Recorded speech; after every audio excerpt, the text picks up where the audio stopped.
மாண்புமிகு திரு உதயநிதி ஸ்டாலின். சட்டமன்ற பேரவையின் உறுப்பினராக தேர்ந்தெடுக்கப்பெற்ற உதயநிதி ஸ்டாலின் எனும் நான் சட்ட முறைப்படி நிறுவப்பெற்றுள்ள இந்திய அரசமைப்பு சட்டத்தில் உண்மையான நம்பிக்கையும் பற்றுறுதியும் கொண்டிருப்பேன் என்றும் இந்திய நாட்டின் இறையாண்மையையும் ஒருமைப்பாட்டையும் நிலைநிறுத்துவேன் என்றும் நான் மேற்கொள்ள இருக்கும் கடமையை நேர்மையுடன் நிறைவேற்றுவேன் என்றும் உளமாற உறுதி கூறுகிறேன்.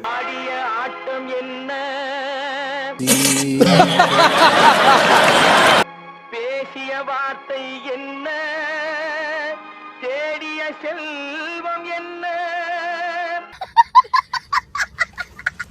மாண்புமிகு திரு P.K. சேகர்பாபு.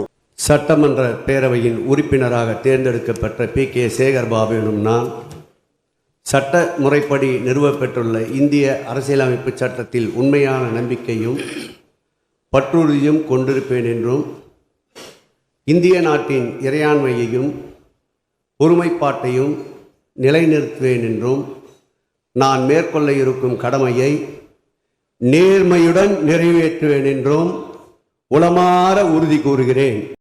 முதுகுல குத்திட்டு இல்ல முதுகுல குத்திட்டு இல்ல.